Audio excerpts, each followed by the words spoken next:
Greetings, everyone. Tara, it's so great to have you on. Thank you for joining us and taking the time. Totally my pleasure. I'm delighted to meet you and be with you. So a brief introduction for those few people watching who don't actually know Tara, although I think most of you will. Tara Brach is a Buddhist meditation teacher, psychologist, and author of several books, including international best-selling Radical Acceptance, Radical Compassion, and Trusting the Gold.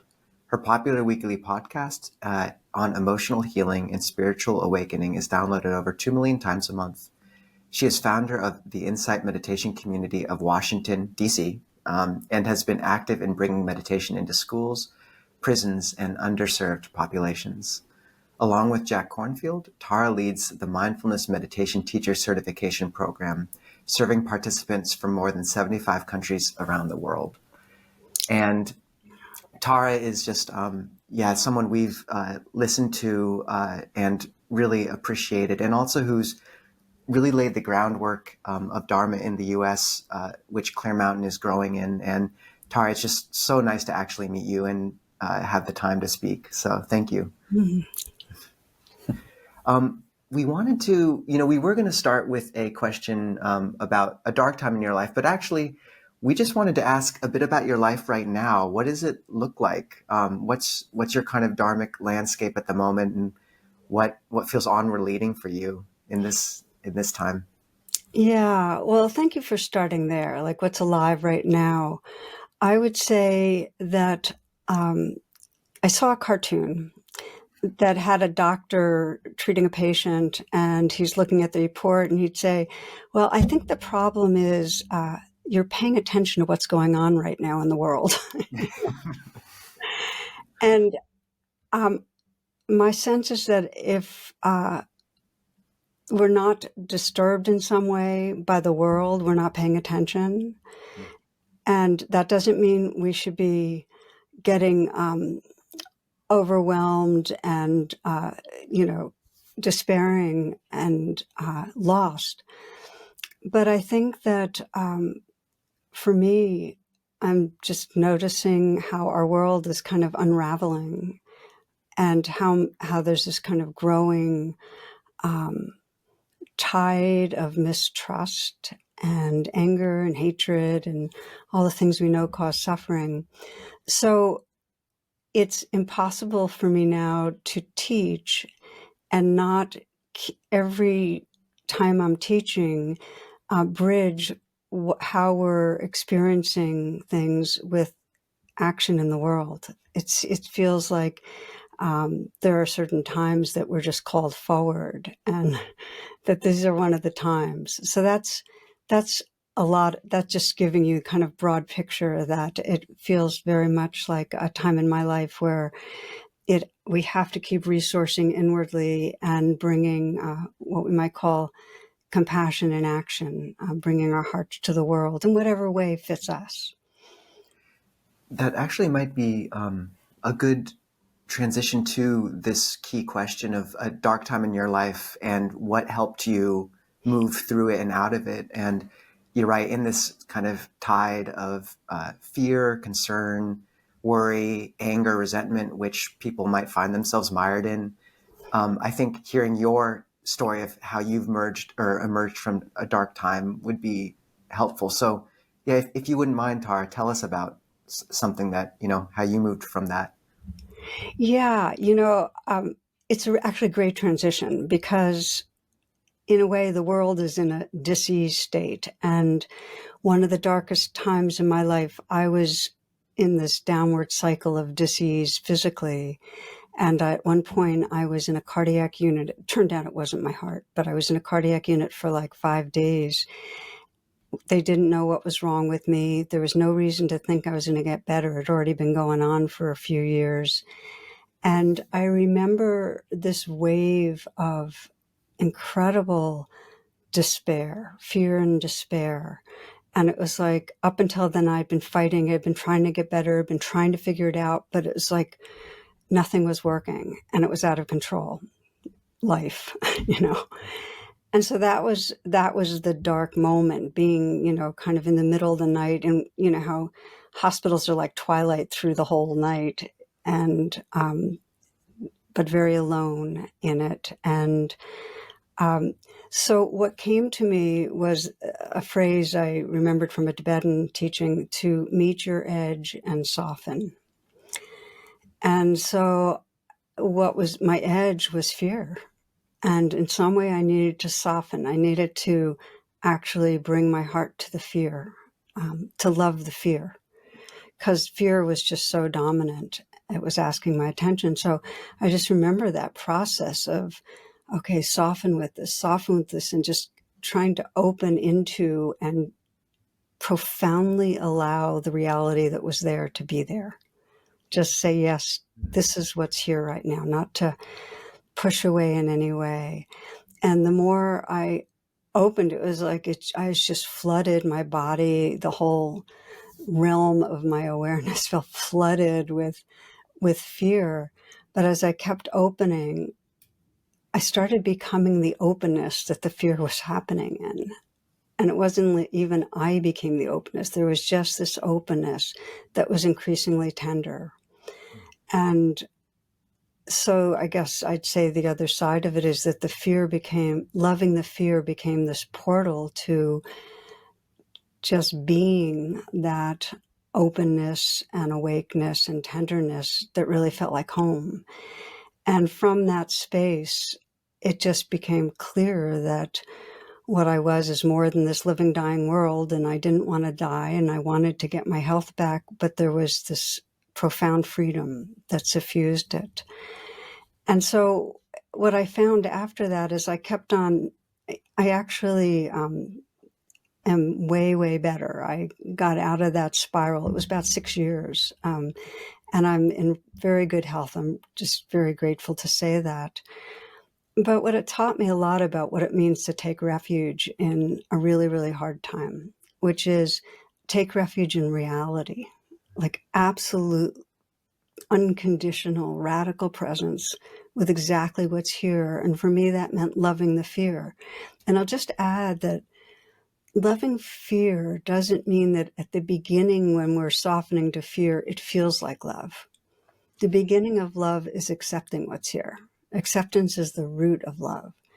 But by accepting and opening, gradually we become the presence that's open. So that was a great teacher to open to reality. And it brings us right to what's going on today in today's world, because whether I'm despairing or feeling grief about my own body, or whether I'm thinking of children in Gaza or people that are being swept away in ICE attacks, deportation and so on.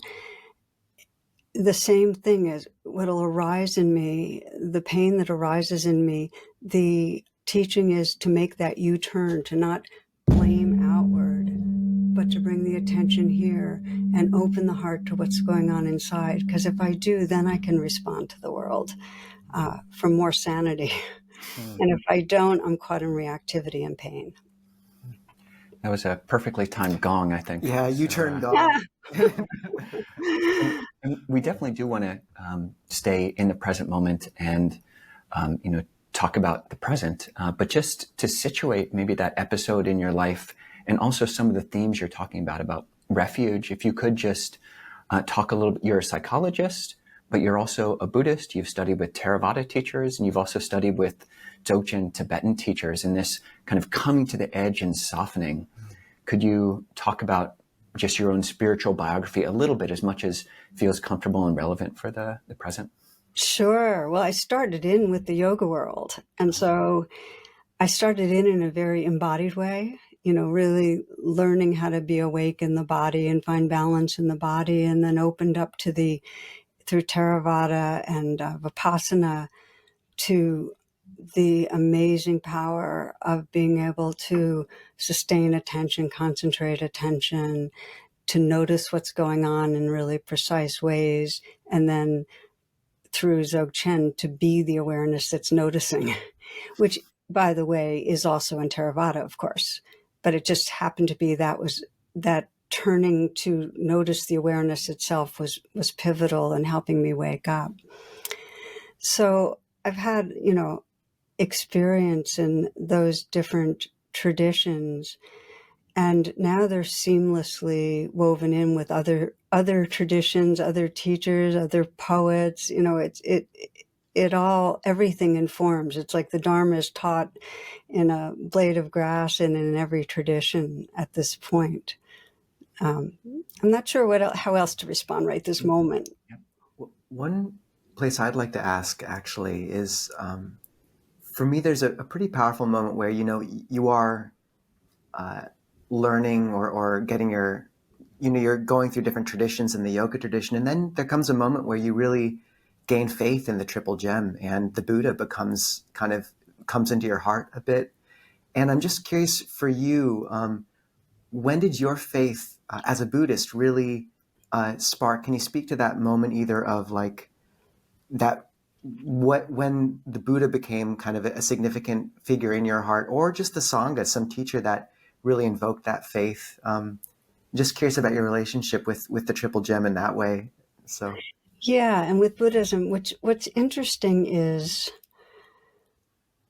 my draw to Buddhism were the practices of paying attention, because they revealed to me truth that you could have in different languages. Like for me, my love for the Buddha is mostly love for Buddha nature. And the Buddha is one of many figures through history that has expressed that Buddha nature. And the teachings that have been in the Buddhist tradition are the ones that most call me, because they're articulated in a way that I think allows the deepest practice. I love the way they're articulated. So when you say fall in love with the refuge of the Buddha, the triple gem,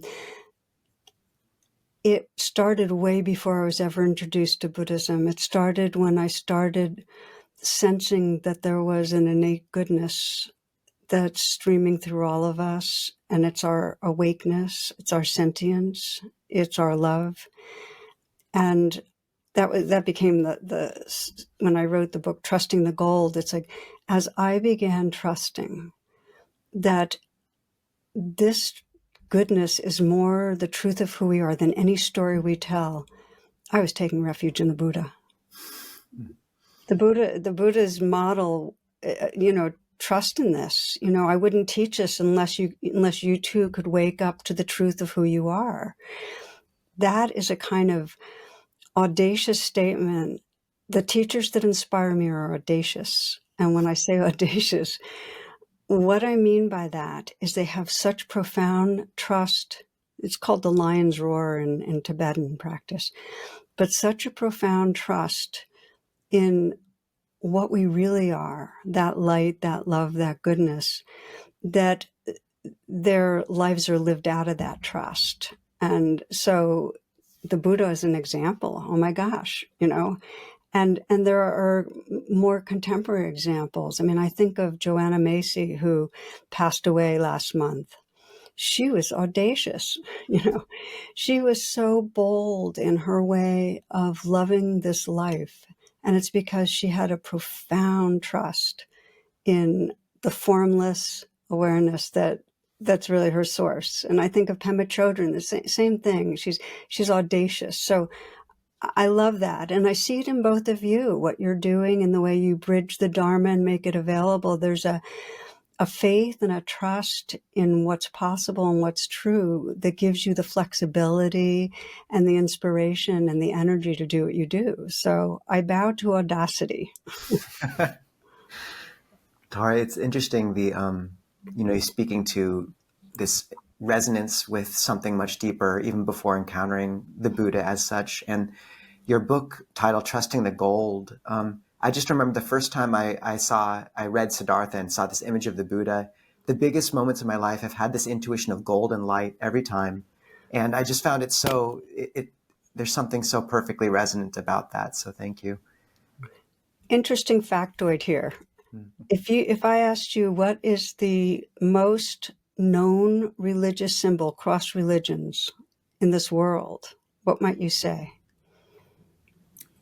I'm going to guess gold. Gold?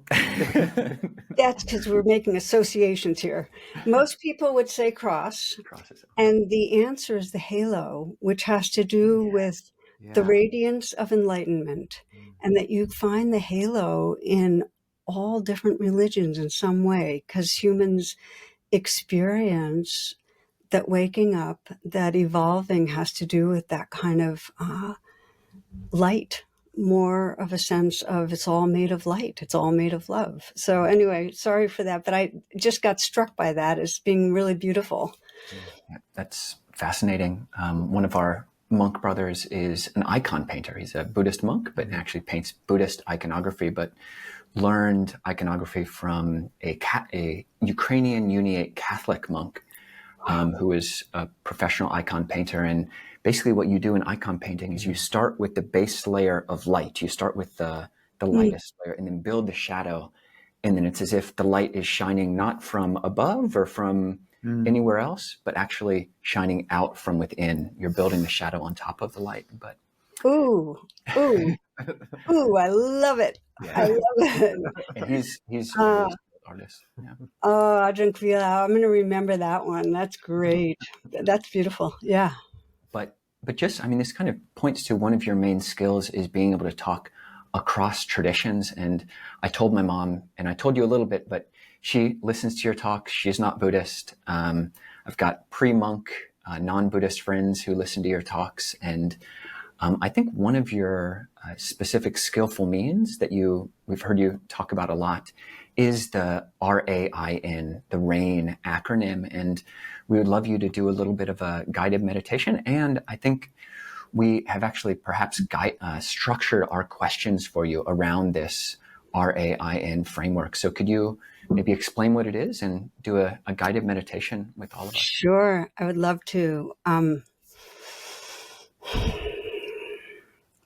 Well, R.A.I.N is really a way to practice mindfulness and compassion. That it's a weave of mindfulness and compassion. And the value of it is the times we most need mindfulness and compassion are exactly when our limbic system has hijacked the day and it's very hard to remember the way back. So by having some steps, it helps us, find our way. And I've had more people write to me saying, R.A.I.N saved my life than anything else. And what motivated me to write about it and teach about it more fully in my own life, brief story, my mother came to live with us, and it was a really tough time because the stress of, book deadlines and this and that, and then having an aging mom here, going to doctor's appointments, giving her time and feeling welcomed. So I was feeling a lot of guilt and a lot of self-judgment. And I remember one particular time I was right here doing I think I was, writing a talk on metta, and my mom walked in with an article to show me, and I barely looked up. Then I saw her retreating form and said, oh my gosh, how long am I going to have her? And I did R.A.I.N.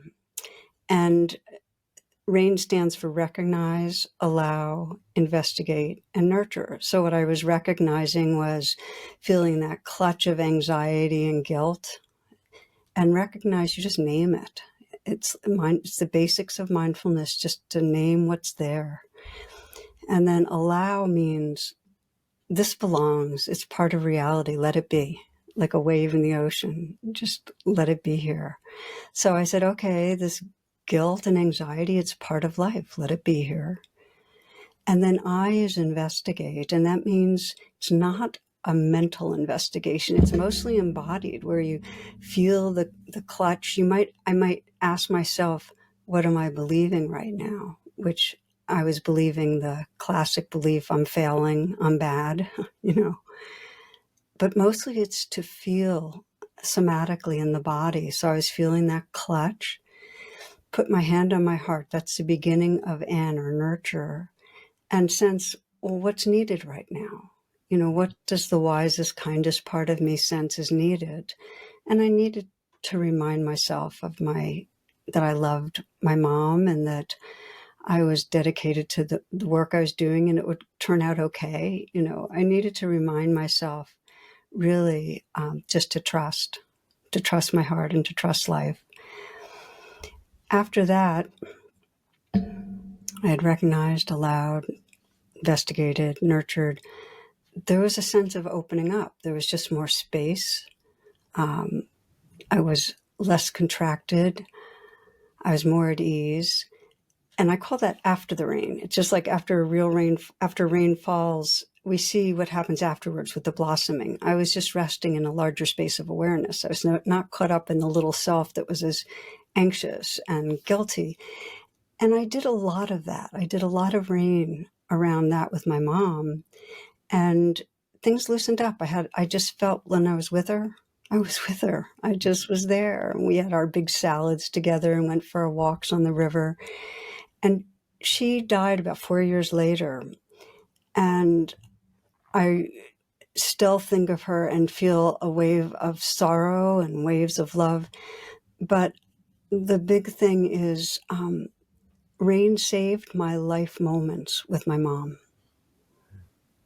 Rain saved that. Rain gave me moments with her, and I'm just so grateful. So that got me writing about it. And I'm hoping as I share the story, giving anyone listening a sense of how you can do rain with yourself. You just have to pause. And sometimes it takes 2 minutes. You can do a light rain shower, or you can do a more drawn out, and it's not a one shot. Just like anything else, deconditioning patterns takes many rounds, but it's not a lightweight technique, just like mindfulness and compassion can wake us up beyond that story of a separate self into who we really are. That's what rain does.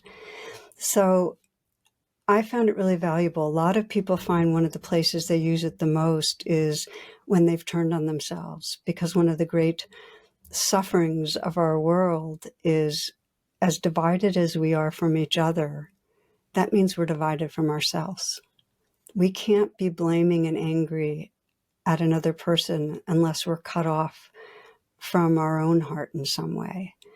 So what I'll do is lead a short rain meditation that'll give anyone listening a chance. And even if you've done it 1,000 times, each time we bring a kind awareness to what's going on inside, we get more familiar with freedom. So good time to do it right now? It's perfect, please. Thank you. Okay. So take a moment, let this be a pause, and invite yourself to bring your attention inward. If you want to close your eyes or lower the gaze, that's fine. And you might take a moment also to feel the movement of the breath. And let the movement of the breath collect the attention. Let the movement of the breath help you to know you're really right here in this moment. And if it helps, just scan the body a little and sense what wants to let go, what can let go easily.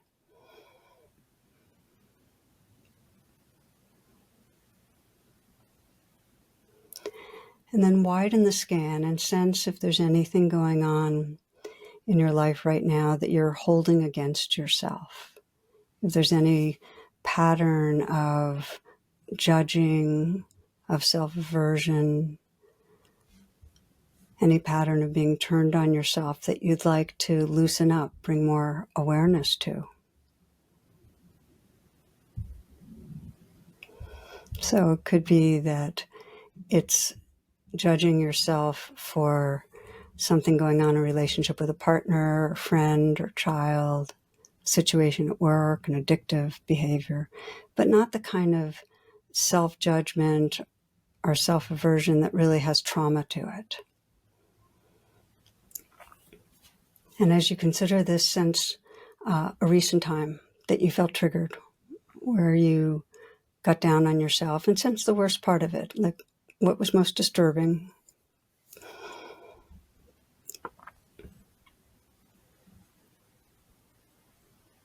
So recognize means to notice whatever emotion's predominant. You might even note it with a silent whisper. Might be judgment or anger or fear, whatever it is. Shame, embarrassment. Allow in some way to agree to reality. This belongs. Just allowing your feelings to be as they are. Even the intention to allow begins to open up some space. And you might begin investigating by just sensing, well, what am I believing about myself? What's the worst thing I'm believing? What am I believing bad is going to happen?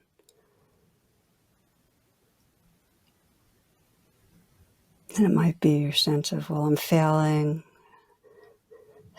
Others are going to reject me. I'm hurtful. Just some sense of personal badness. Sense under the belief, whatever you're believing, how does it make you feel? What's the sense in your body when you're turned on yourself? When in some way you're living in the story of a bad self. And just feel your body. And you might, as you ask that question, let your face and your posture even take the expression of what it's like to be in a sense of a bad self. Just feel your face from the inside. And then sense in the body where you feel most vulnerable. Maybe throat, chest, belly. And you might put your hand on your heart as you do this, as we begin to move towards nurturing. And if you've never done this before, it's very powerful. Just a very light touch, a tender touch. And just sense what the part in you that's feeling vulnerable or bad most needs. What's the reminder? What's the quality of care that part needs right now? And begin to witness yourself from the most wise and loving dimension of your being. And sense if you can offer what's needed. Just intuit what's most needed. It may be that witnessing presence says, I'm not leaving, I'm here with you. Trust your goodness. You're lovable just as you are. You're doing the best you can.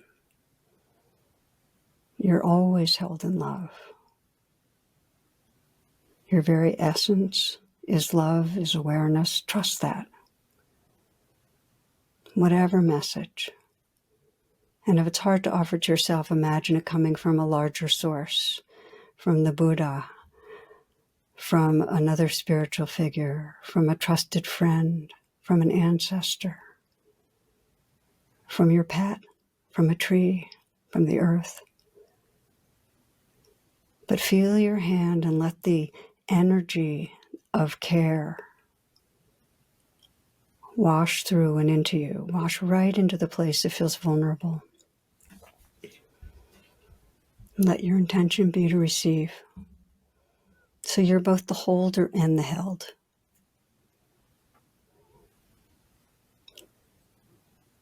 And in these last few moments, just notice the quality of presence that's here. And you might sense intuitively what's shifted. If there's less identification with the self that's being judged, if there's more of a resting and spaciousness and tenderness, in freedom. And just let yourself relax back into that. Just getting to know the openness and light and love that's more the truth of who you are than any story. The awareness that's your true home.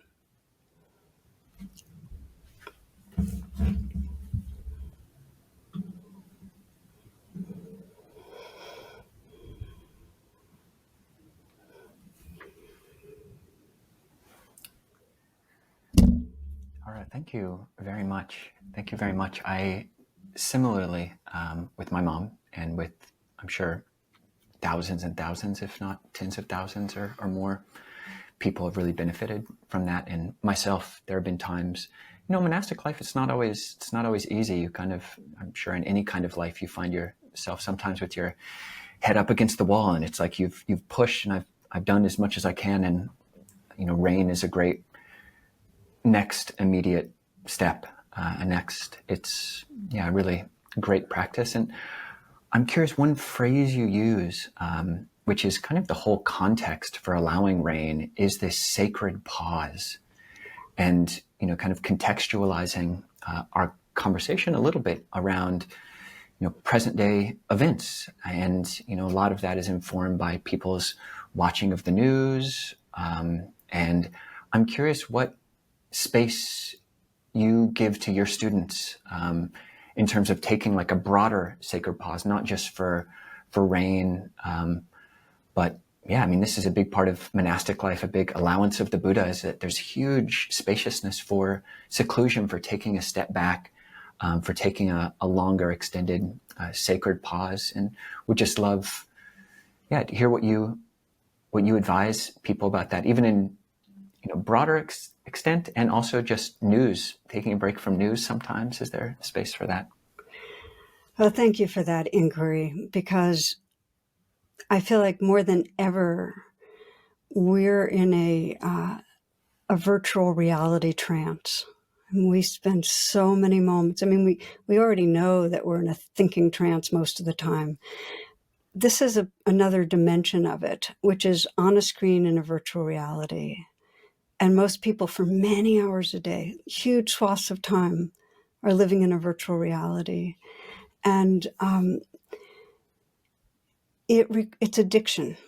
It's an addiction. And it's an addiction that we need to be humble about, because it really affects most of us. The draw, the dopamine, the biochemistry of being on screens.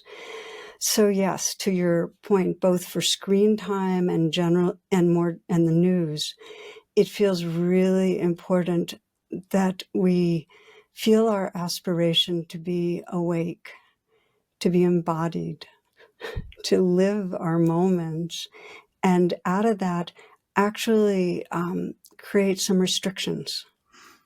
And I'm a believer in that. In I can tell you my own rules.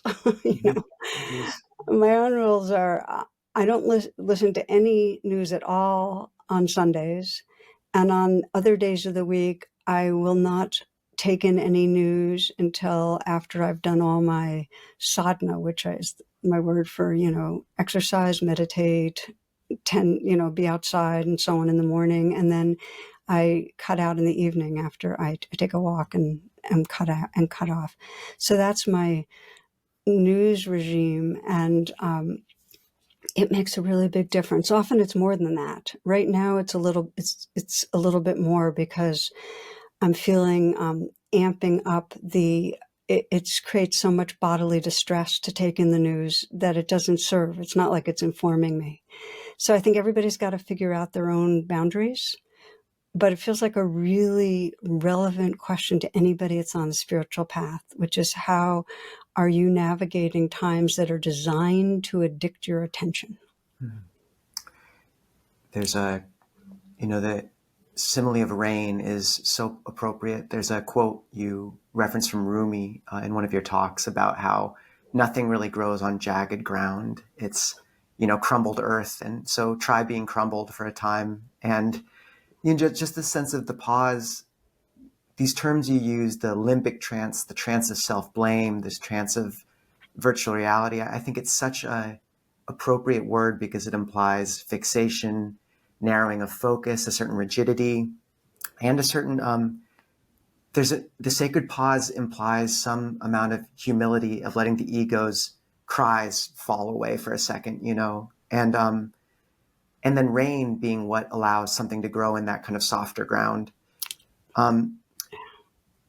So in terms of bringing that to this particular conversation and moment,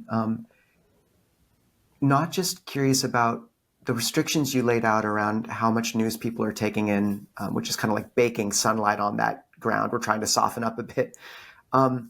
What other means do you have in your life for holding space for your practice, for cultivating it?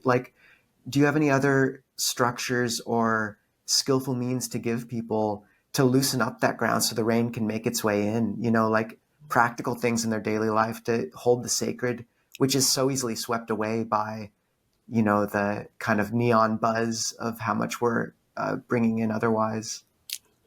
Yeah, well, a lot of times we kind of divide it between formal practice and informal. And so I've got my formal practice.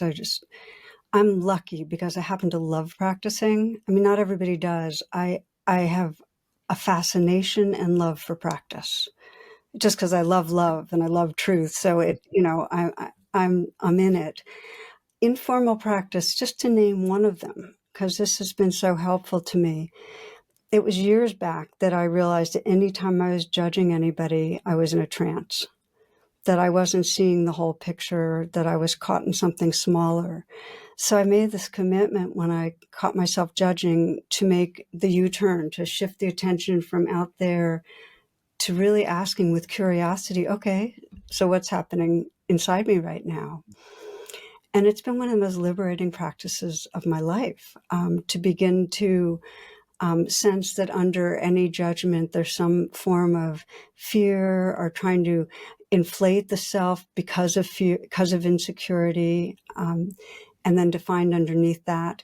And it's true with the news too. Like one of the examples that I think I shared even in Radical Acceptance, because I was using it then, was we were about to attack Iraq. This was back in 2003, I think. And I was full of judgment. I was angry and bitter at the, basically white conservative hawks, generally males, that were, planning to send our troops over and kill many and set off ripples of horror for what's been a couple decades. And so I'd read the newspaper because then it was a big physical thing I was reading. And then I'd do a newspaper meditation, which is exactly what we're talking about right now. It's an informal practice where I'd put it down, I'd take a pause, I'd make that U-turn, I'd find in me this anger, this othering, bad othering, which is so critical to be able to bear witness to and not buy into. So I'd feel the bad othering and the anger, and then I'd find underneath that the fear. I'm afraid of what's going to happen, really afraid. And then I'd keep opening and I'd find this powerlessness, because I think that's what a lot of us are finding. It's like we're horrified by what's happening and powerless.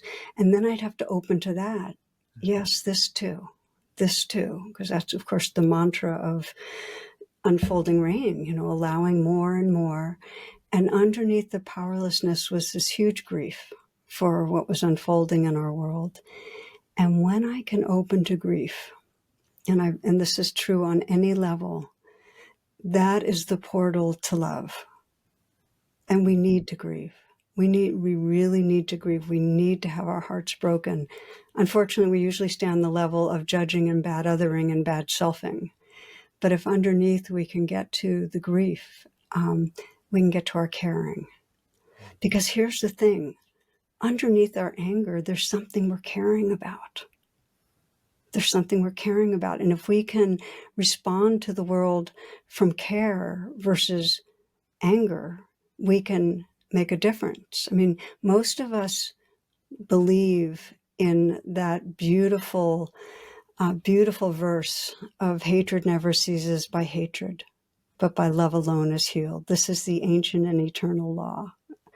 Most of us, Number 5. yeah, we get it. And yet, when we get caught, we're in a trance, and we need to come back down to the love. And we actually need to start with the hatred. You don't just shift from hatred to love. You actually have to dive into the layers underneath it to get to the place that feels afraid and powerless, and then grieving. And then we get to love. It strikes me as a very beautiful articulation of the first noble truth. To understand dukkha, you have to stand under dukkha, and that's beautifully said. This is totally the noble truths. Yep. Yeah, and I think that's a great bridge from this first step we've kind of been talking about, of recognizing the trance of the unreal other, the trance of fear, the trance of unworthiness, recognizing all of that, having this sacred pause, and into this allowing. And I'm curious, part of any kind of spiritual life, you do talk about like the blessing of self, or this too practice, or even inviting Mara to tea. Yeah. And there are times when that is like the only thing that works, and we have to do that. And I'm curious if you would maybe talk to, is there a limit to that? Is there a space for the blessings of no?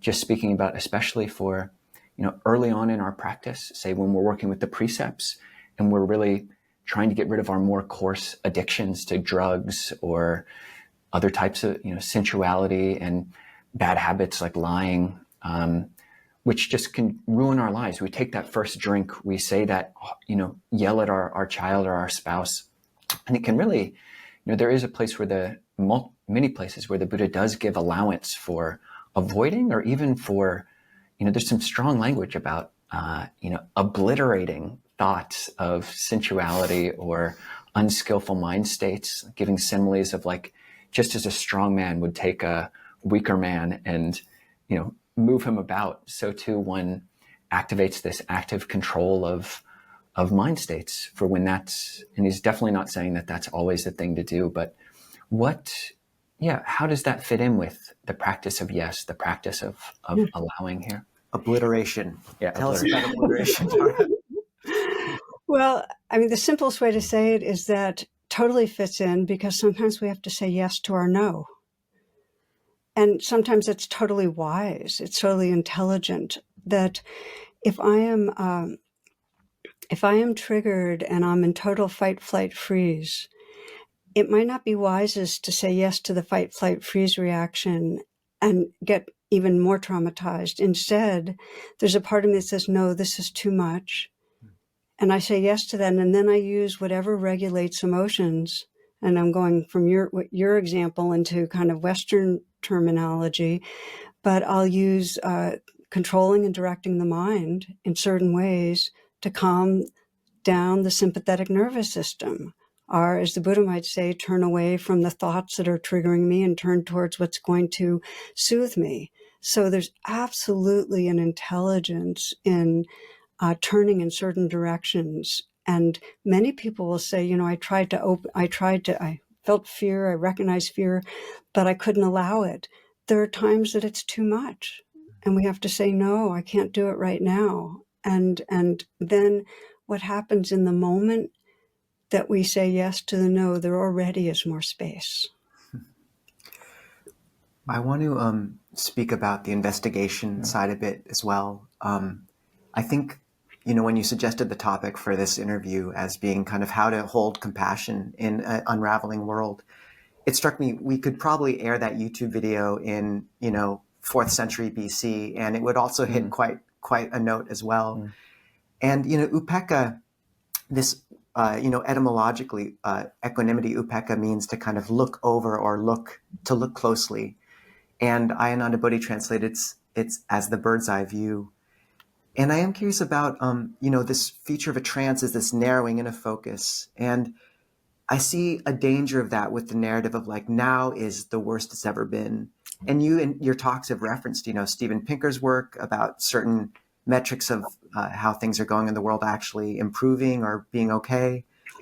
So would you be able to speak to, the idea or the thought or how to hold the conception that the world in a sense is always unraveling, that there's been these issues to work with for eons as well. How to hold that with the kind of urgency of the moment, how to balance upekkha, equipoise, with these engaged brahmaviharas. So one thing I would say, and I know you both know this, is that upekkha is the grounds of all the brahmaviharas. You can't have real compassion, and I mean mature, full-blown compassion, unless there's that quality also of knowing and spaciousness. And you can't have real upekkha unless there's also true contact with reality. And so more we can speak to what are the shadow sides. And the shadow side of compassion meaning embodied, resonant with the pain of the world, feeling the immediacy. Hey, yes, it's been going on through history, but this person right in front of me is hurting. You know, so we need to have compassion. I mean, we need to have that kind of embodied sense of belonging to our world and belonging to the person in front of us and being moved to act. I mean, there's no dividing on the spiritual path between inner practice and then expressing that practice with love and kindness. So, you know, we become numb or indifferent without compassion. So we need to have that. But the shadow side is that it can dip into burnout, despair, overwhelm. I can see it in many people that I'm involved with, and I can see it in myself when we have that sense of it's really, really bad right now, and I need to do something. I need to make something different. And there's this ego sense. It's like compassion falls into delusion, and we feel like, you know, we're supposed to be doing something and we're overwhelmed.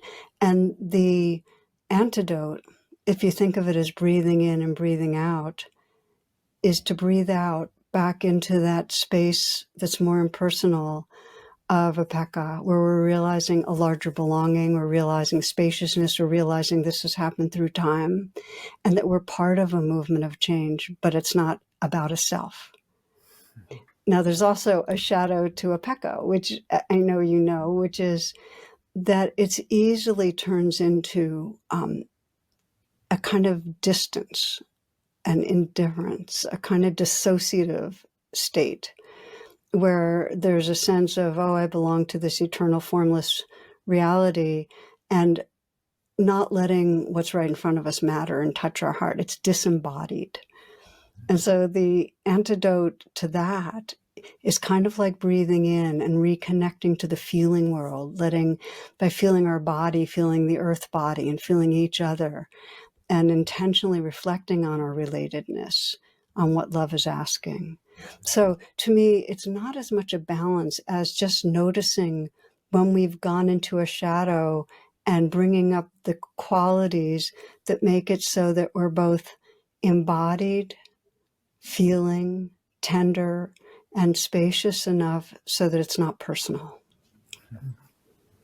Thank you, Tara. Yeah, that's Ajahn Chah called that the equanimity of a water buffalo. So, oh, that's a great one. Sensitivity. We just noticed before the interview that my name means cow, so that's right. Okay.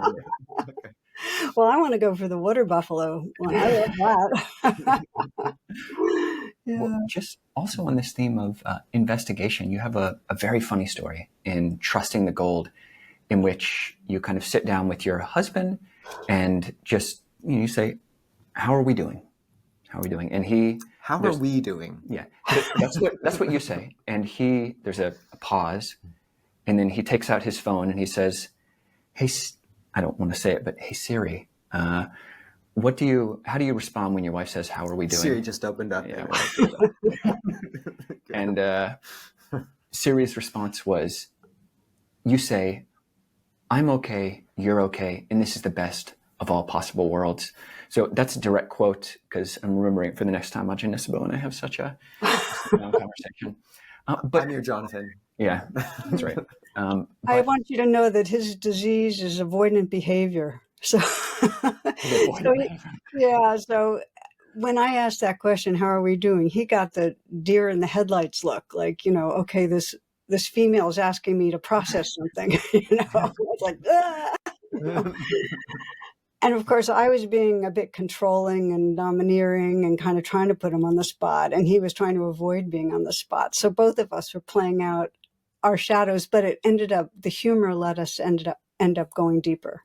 It's such a good story, and there's a lot there, but partly just thinking the book came out in 2021, so presumably it took place before that at some point. And so that was just SIRI at that time, but now we've got AI.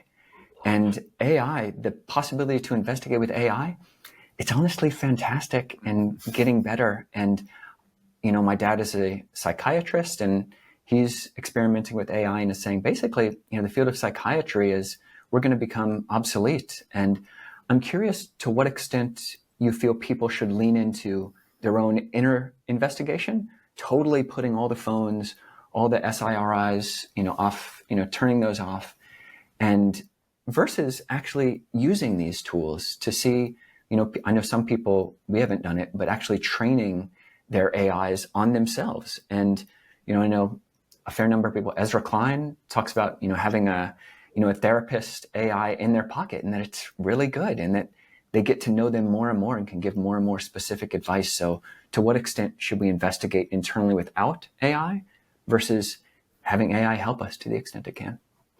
Yeah, and so obviously I don't have a formula or percentage, but what comes to mind is that the only path to liberation is direct experience, direct realization, which comes by directly paying attention to the reality that's right here, without any interference, interpretation, anything. And so there's no way around building our muscle of paying attention, which means to this very body-mind that's here, looking inward, looking directly at awareness itself. There's no way an intermediate can help. But there are roles, both for AI and for other people, to facilitate that process and for us to facilitate with each other. I mean, you could say something you're stuck on, and if I ask you a good question, it's only a good question because it'll turn you towards yourself to deepen attention. That's what good AI can do, is it can ask questions or point out things that turn us to actually more directly stay with ourselves and pay attention. And we can do that for each other. That's why I love R.A.I.N partners, because when we do R.A.I.N together, let's say we're all coming up with something and we're processing it. First, it makes us more accountable. We stay with the process more. But then in the exchange, because we all have so many overlapping patterns and so on, it actually sparks us to deepen our inquiry with ourselves. We learn from each other. That's satsang. I mean, that's the whole idea of satsang, of being in sangha. Yeah, that's beautiful. Yes, definitely leaning into turning back on ourselves, doing that U-turn, like you talked about, having these R.A.I.N partners. And is there a Tara Brach AI yet that anybody's We're trained? working on it. Oh, okay. I actually, and you can share with me after. I'll send you. I have a questionnaire out because I'm really curious as to how people would relate. But yeah, I think there's a real value to be able to. We already have it. We can already go online and ask any Dharma question and get amazing responses. But that's just one level of the path. The deep level is just what we're talking about. It's the immediate, unconditional presence with what is. Tara, we are speaking about moving through an unraveling world. I find you're speaking so often about your relationships and with such humility, speaking about your movement with your husband and all this. That this is one of the great realms of learning and suffering and everything trance that people fall into is just with their those closest to them and who they love the most, and yet are the porcupines proverbially pricking each other as we stay close together. I wondered if you would give any other helpful means or words of encouragement with people doing the U-turn in relationship. I'm sure most people listening can think of some argument that's echoing or some kind of something like that. And I didn't want this interview to finish without just getting some Tara Brach encouragement for how people can really hold that with sanctity as a gateway to growth. Yeah. Well, first of all, every one of us, or most people, if they're a close relationship, there's conflict. And it's not conflict between people. It's really a conflict of needs. And we all have unmet needs, and we're in different dances trying to meet our needs, and they sometimes collide. So the tendency is to make the other wrong, and the tendency is not to process within ourselves enough to even be in touch with what we're really feeling, the deep vulnerability. So the idea of taking a sacred pause is ideally both people can do it, but if the other person doesn't, it's okay. Because even if one person does it and is coming from a little bit more of a undivided heart, they've already been with themselves, there's going to be more clarity and freedom. So for Jonathan and me, if there's something that comes up, say, I remembered at times when I was sick, he would come up with advice on what I should do and how I should fix myself, and and things to check out medically. But that's not what I wanted. I just wanted a companion in some deep way. It got me angry. So I would take these pauses and I would check in, and under the anger, really deep down was a feeling of insecurity, like I'm no fun anymore. And because this was when we were young in our relationship, he's not going to like me anymore because I'm just an irritable creep right these days. So, and so that was what was under it. I wanted his companionship, but underneath even that, it was fear that he would reject me. And when I got in touch with that was such okay, this is an old place, that fear of not being loved just as I am, So then I could do the R.A.I.N and hold myself with compassion. So when I talked to him, rather than blaming him for what he was doing wrong, I could say, I just have to say that when that happens, I get really insecure because deep down I feel like, and I'd share it. And then he could get more real and say, well, I give you these ideas and suggestions, but I'm just feeling so helpless. Here's someone I love and she's going through all this. So we both could get to a vulnerable place. And I'm spending time on this example because conflict can't get resolved unless we're able to go into our vulnerability, which means loving the fear, bringing that presence to fear and leaning in and sensing what's under it. And then we're more kind with ourselves, and then we're able to speak for more wholeness in our relationships. And rather than the blame that'll always make people feel defensive, when we speak from vulnerability, we actually can foster connection. I know you referenced Marshall Rosenberg's nonviolent communication, and Ajahn Kovilo and I use observation, feeling, need, request all the time, and just how that makes you do the U-turn and articulate feeling and need. Brilliant. Yes. When you mentioned the U-turn, I thought of this thing where maybe whenever we get in a limbic trance, we can make each other take a spin around in a circle. And, just start. And I think you're really fun for the record, Ajahn. Spinning. Well, it's actually becomes a total path to waking up when you have Sangha, which means people that are committed to waking up and want to use whatever comes up as, the mud that helps the lotus bloom. So you're in good shape. Yeah. Yeah, speaking about this nurturing aspect of things, one other big feature of your books is you reference and quote from many, many different traditions, and really wonderful choices of quotes. And basically it seems like in this nurturing phase of R.A.I.N, really it is finding what works to really soften the heart. And I am curious, another cool phrase you have is resource anchors. And so things which, if we're feeling overwhelmed, a practice like R.A.I.N or a quote that we have, or in the Thai forest tradition, this Buddho mantra, coming back, being the knowing.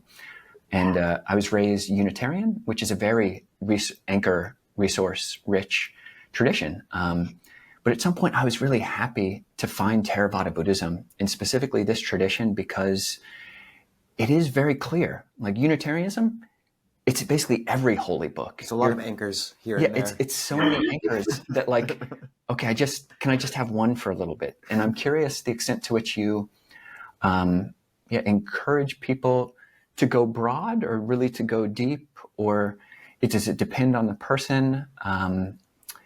In terms of just people sticking with one tradition, even one canon, the Pali canon, or Tibetan canon, or if they're Sufi or whatever someone is, really just sticking with that for a time, or for the ad infinitum. What is your sense? It's a great question. And I'll just say, how the Unitarians describe praying to God, they say, to whom it may concern. Yeah, that's really good. And by the way, I grew up Unitarian also, so I'm very familiar with, yeah. And I love the Unitarians. You know, I love their social action and compassion. It really depends on the person in terms of going wide and going deep. To some degree, you put a little new seedling into the ground and you need to nurture it and you have to keep on watering it for its roots to get deep enough to let it grow. So in that sense, if there's a practice we feel drawn to, do it enough so that you can feel like it's not your practice, you're living it from the inside out. But in terms of where we seek a source of inspiration, it depends on your intention, because some people will keep going wide, and it's because of this ceaseless thing of trying to grasp the next new teaching that's going to enlighten them, or the next new most popular sage on the on the circuits or whatever. And there's a kind of grasping, and if something's there that that they trust, it can help to settle more just because of that temperament. But for others, they can get kind of rigid, inflexible, and stuck on something, and it's refreshing, and it actually is expanding to begin to sense how those teachings are expressed through other traditions, and it might turn them on to something somatic they hadn't gotten in, like maybe moving or dance or something that actually wakes them up. So it's not an either or, but it comes down to intention. It really comes down to really sensing what's my intention, and either staying right here or going wide. And what's the outcome of what's going on? Is this freeing? Is there freedom? That's beautiful. And yeah, there is this deep, I didn't know you were Unitarian. I'm not at all surprised. But I love meeting other you-boos or boo-yous or boo-boos or whatever it's called. And there's a deep connection, lots of Unitarian churches sharing their space. One thing my dad says, who's not Unitarian, he says, Unitarians, they don't have 10 commandments, they have 10 suggestions, they have vulnerable truths, they have vulnerable options. So. That's so Unitarian. Yeah. They create you jokes and they love them more than anybody else. So I'm allowed to get angry at us. It's okay. So, Tara, we've taken about as much time as we thought we had.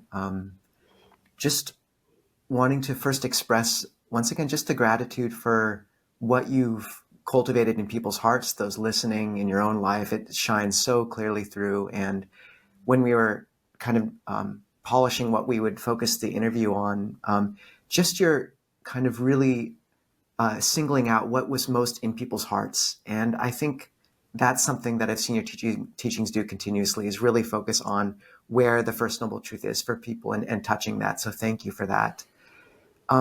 And I wonder, just for the last question, if you had one prayer for yourself right now, and then for those listening, what would it be? The prayer would be to trust in basic goodness, trust Buddha nature, trust the light love that lives through this being and all beings.